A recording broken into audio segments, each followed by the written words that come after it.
See, in this world, there's two kinds of people, my friend. Those with loaded guns, and those who dig. Good morning, Vietnam! I love the smell of napalm in the morning. You're gonna need a bigger boat.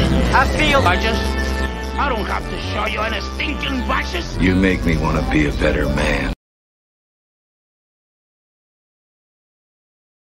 La pépite du jour. La pépite du jour, aujourd'hui, c'est Wheelman, évidemment, Wheelman. Un gros choc que j'ai vécu.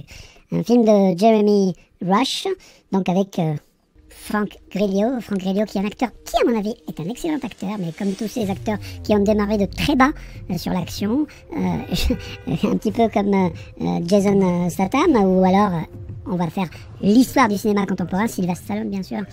Des acteurs comme ça, qui naissent de leur action, mais qui se révèlent comme des acteurs à plein régime, si je puis dire.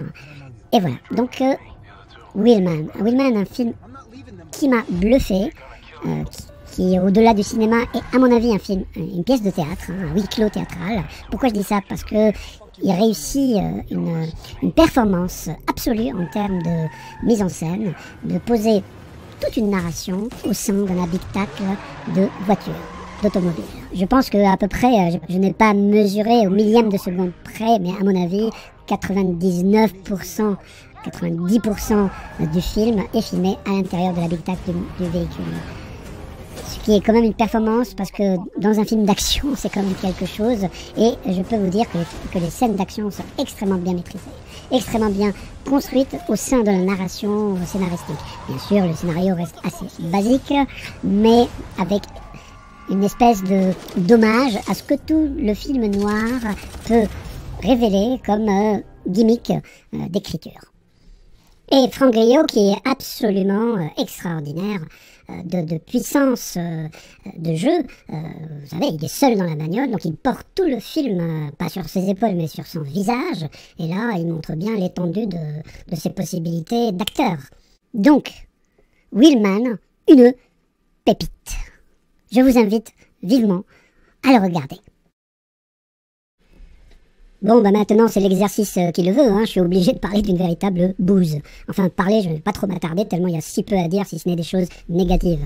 C'est évidemment Bullet Train. Un festival de bêtises, un feu d'artifice de conneries. Le slogan publicitaire nous dit sur l'affiche, le terminus n'est que le commencement. Et punaise, c'est le terminus tout le temps, les gars. C'est le commencement du terminus du cinéma. Je veux dire, ce film veut jouer, veut surfer sur la vague des films contemporains, un peu qui mélangent BD, comics, humour, action, montage serré, mais surtout écriture scénaristique, comme chez Kingsman, bien sûr, dont il essaye de copier très très maladroitement les rouages esthétiques et les rouages scénaristiques et les jeux décalés d'acteurs, école fondée de manière contemporaine par Tarantino, bien sûr, mais là on n'en obtient qu'une bouse, extrêmement mal jouée, à l'esthétique moche de chez moche, et évidemment il n'y a plus rien à dire. Je veux dire, c'est le frisbee du jour. Il n'y a que votre chien qui peut s'amuser avec le DVD. Ne lui ôtez pas ce plaisir, parce que c'est le seul qu'on peut tirer de ce film. Voilà, ainsi se conclut ce premier micro-épisode consacré à la pépite et au frisbee du jour. Suite au prochain. Mouche-tech.